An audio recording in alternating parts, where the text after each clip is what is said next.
আর ইলিশ বা ভেটকি পাতুরি নয়, এবার আমি বানিয়েছি আমার বাড়ির গাছের কুমড়ো পাতায় ভরে চিংড়ি মাছের পাতুরি। খুব সহজ এবং খুব ইজি পদ্ধতিতে বানিয়েছি। আর কিভাবে বানিয়েছি দেখার জন্য পুরো ভিডিওটা স্কিপ না করে স্টেপ বাই স্টেপ দেখে যাও। তো চলো, তোমরা দেখছো জেটিয়া টুম্পাস কিচেন, আমি টুম্পা। প্রথমে আমি এখানে কতগুলো কুমড়ো পাতা আমি গাছের থেকে পেড়ে নিয়ে এসেছিলাম, যেগুলোকে আমি ভালো করে ধুয়ে নিয়েছি একদম পরিষ্কার করে। আচ্ছা, এখানে আমি ওভেনে একটু জল বসিয়ে নিয়েছি, তার মধ্যে আমি নুন দিয়ে দিয়েছিলাম। আচ্ছা, এবার আমি পাতাগুলোকে ওভেনের মধ্যে বা জলের মধ্যে, গরম জলের মধ্যে দিয়ে ভালো করে এগুলোকে একটুখানি আমি হাফ বয়েল করে নেব, যাতে এর মধ্যে যদি কোনো জীবাণু থেকে থাকে, কোনো পোকামাকড় থেকে থাকে, সেটা পুরোপুরি বেরিয়ে যাবে। চলো দেখে নাও, এভাবে আমি আস্তে আস্তে ডিপ করে করে আমি এটাকে ভালো করে একটু ফুটিয়ে নিচ্ছি। তার সাথে কুমড়ো পাতাটা একটু সফটও হয়ে যাবে, যে আমার মোড়াতে খুব সুবিধা হবে পাতাটা। এবার আমি পাতাগুলোকে তুলে নিচ্ছি, হালকা বয়েল পাতাগুলো হয়ে গেছে। চলো, আমি অন্য একটা ট্রের মধ্যে পাতাগুলোকে তুলে নিচ্ছি। আচ্ছা, এদিকে আমি একটা মশলা বানিয়ে নিচ্ছি, যার জন্য এখানে দিয়ে দেবো 2 চামচ কালো সর্ষে, তার সঙ্গে দিয়ে দেবো 2 চামচের মতন সাদা সর্ষে, আর দিয়ে দেবো এখানে পোস্ত। তো দেখতে পাচ্ছি এখানে আমি 2 চামচ পোস্ত দিয়ে দিলাম। দিয়ে দেবো এখানে কিছুটা কাজু, 4-5টা কাজু দিয়েছি আমি, আর দিয়ে দেবো চালমগজ। এবার এগুলোকে আমি শুকনো একটু গুঁড়ো করে নিয়ে আসি ফার্স্টে। দেখো, শুকনো গুঁড়ো করে নিয়ে এসেছি, না হলে না জল দিয়ে দিলে আগের থেকে পোস্ত ভালো করে পেস্ট হতে চায় না। এবার এখানে 3-4টে কাঁচা লঙ্কা দিয়ে দিলাম।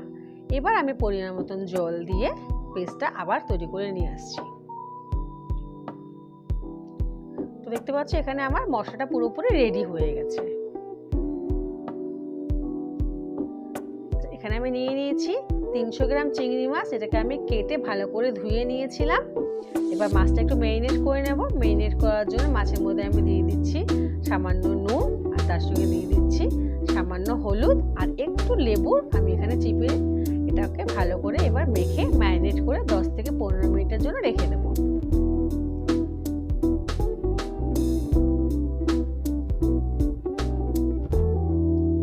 চলো, এটাকে এবারে 10 থেকে 15 মিনিটের জন্য রেখে দিচ্ছি।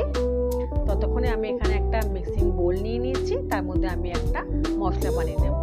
তার জন্য নিয়ে নিচ্ছি এখানে যে আমি মশলাটা এক্ষুনি মিক্সিতে পেস্ট করেছিলাম, সেই মশলাটা নিয়ে নিচ্ছি এখানে 2 থেকে 3 চামচের মতন কাসুন্দি।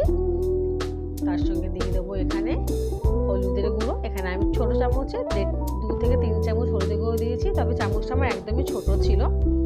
তার সঙ্গে দিয়ে দেবো এখানে সর্ষের তেল।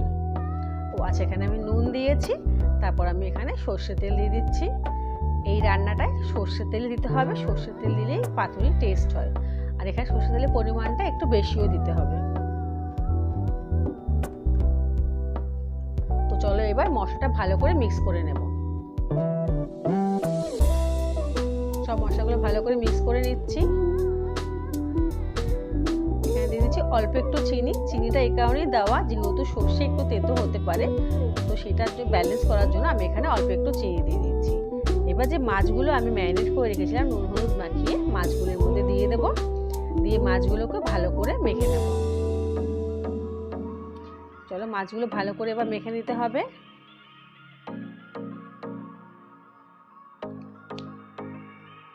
মাছ আমার এখানে মাখা হয়ে গেছে। এবার মাছটাকে আমি ঢেকে প্রায় 15 মিনিটের মতন রেখে দেবো ম্যারিনেট করার জন্য।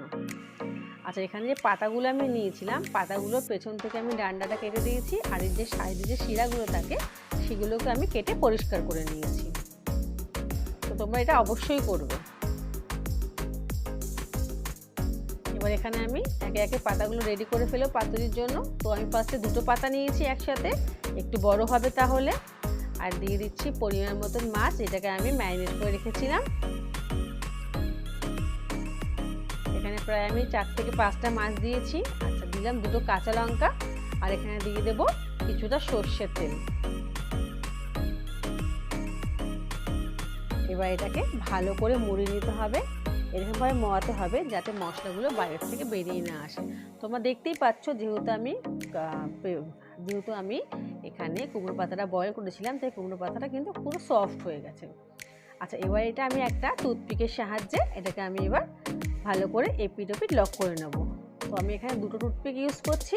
আর হ্যাঁ, তোমরা চাইলে এখানে কিন্তু সুতো ইউজ করতে পারো, সুতো দিয়ে তোমরা ভালো করে বেঁধেও নিতে পারো। তোমাদের যেটা সুবিধা তোমরা সেটাই করো। তো এরকমভাবে আমি একে একে আমার এখানে যতগুলো আমার পাতুরি বানানো হবে তো সেগুলো আমি সব বেঁধে নিচ্ছি এক এক করে। সেমভাবে দেখো আমি আরও একটা পাতা নিয়ে নিয়েছি, মশলা দিয়ে দিলাম, সঙ্গে লঙ্কা তেল দিয়ে ভালো করে মুড়ে একদম ভালো করে লক করে দিচ্ছি। ব্যাস, আমার সবগুলো পাতা আমার মোয়ানো এখানে হয়ে গেছে। দেখো এপিট ওপিট থেকে কোথা থেকে কিন্তু কোনো রকম মশলা বেরিয়ে যাচ্ছে না। তো খুব সুন্দর করে বন্ধ করে দিতে হবে এটাকে। আচ্ছা, এখানে ওভেনে একটি তাওয়া বসিয়ে নিয়েছি, তার মধ্যে দিয়ে দিচ্ছি অল্প সর্ষের তেল। এখানে খুব বেশি তেল দেওয়ার দরকার নেই, অল্প সর্ষের তেল দিলেই হবে। তেলটাকে পুরো তাওয়ার মধ্যে এপিট ওপিট ভালো করে মিশিয়ে দিতে হবে চারিদিকে।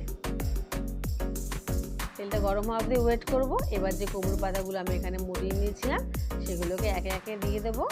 এখানে আমি যেহেতু মাত্র 6টা কুমড়ো পাতার পাতুরি করেছি, তাই আমার একটা প্লেটেই হয়ে যাবে। এখানে একবারে আমি সবগুলো বসিয়ে দেবো। দেখতেই পাচ্ছ, যেহেতু কুমড়ো পাতাটা সিদ্ধ করা ছিল জলে, তার জন্য কিন্তু তেল আমার এখানে ছিটছে। আচ্ছা, এই সময় গ্যাসের ফ্লেমটা একদম লো করে দিয়ে এটাকে ঢেকে দিতে হবে। বারবার ঢেকে ঢেকে খুলে উল্টে পাল্টে নিতে হবে। তো প্রায় এরকমভাবে আমরা 7 থেকে 10 মিনিটের মতন কুমড়ো পাতাটাকে এভাবে উল্টে পাল্টে নেব। তো দেখতেই পাচ্ছ, এরকমভাবে উল্টে দেবে।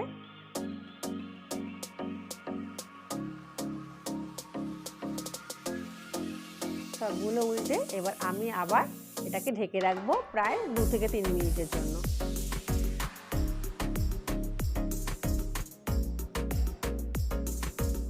দেখো সাইড থেকে পুরোপুরি তেল বেরিয়ে এসছে আর সুন্দর একটা কালারও চলে এসছে। তো এইভাবে উল্টে পাল্টে নিতে হবে যতক্ষণ অবধি সুন্দর কালার চলে আসে। তবে বারবার বলছি, গ্যাসের ফ্লেমটা কিন্তু এই সময় একদম স্লো রাখতে হবে বা একদম লো রাখতে হবে। বেশি ওভার করে দিলে, বেশি গ্যাসের ফ্লেমটা বাড়িয়ে দিলে কিন্তু এখানে পাতাগুলো পুড়ে যাবে, ভেতরে মাছগুলো সিদ্ধ হবে না। আর হ্যাঁ, দেখো কেমন লাগলো তোমরা আমাকে জানিও। যদি আজকে তোমাদের আমার এই ভিডিওটি ভালো লেগে থাকে তাহলে তোমরা আমার চ্যানেলটিকে সাবস্ক্রাইব করে দিও, লাইক কমেন্ট অ্যান্ড শেয়ার করে দিও। আর যারা ফেসবুক থেকে দেখছো আমার চ্যানেলটিকে ফলো করে দিও।